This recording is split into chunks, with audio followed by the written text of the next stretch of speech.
Have you ever wondered how the first Christians prayed? We often see prayer as a quiet, personal moment, maybe with folded hands and closed eyes. But was it always like this? Let's take a journey back in time, nearly 2,000 years, to discover the powerful and sometimes surprising ways the early church connected with God.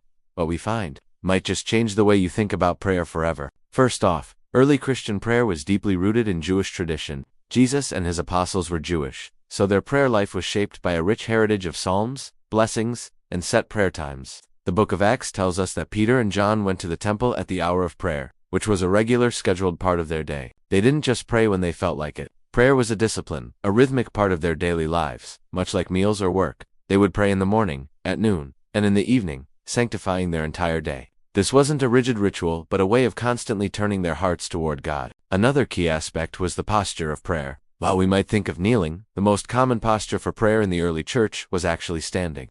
They would stand with their arms outstretched and their palms facing upward, a position known as the orans posture. You can see this depicted in ancient Christian art in the catacombs. This posture symbolized both a surrender to God and an eager expectation to receive from Him. It was an active physical expression of their inner faith. They believed prayer involved the whole person, body, soul, and spirit.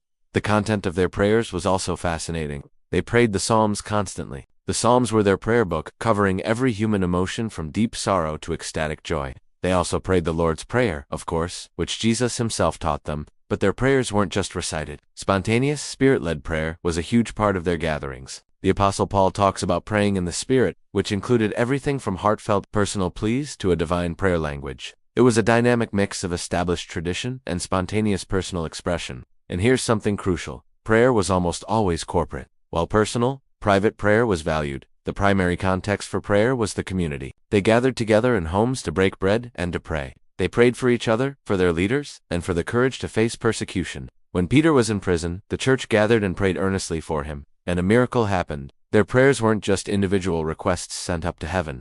They were a collective cry of the family of God, woven together in unity. This community aspect made their prayer incredibly powerful. So, what can we learn from this?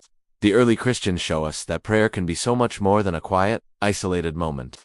It can be a daily rhythm, a physical act of worship, a blend of ancient words and spontaneous cries, and a powerful experience shared in community. Their prayer life wasn't a small part of their faith. It was the very engine that powered the church through its most challenging years. It was passionate, disciplined, and deeply connected. Thinking about their example can inspire us to explore new dimensions in our own prayer lives. Maybe we can try setting specific times for prayer, or even experiment with different postures. Perhaps we can pray more with others, sharing our burdens and joys.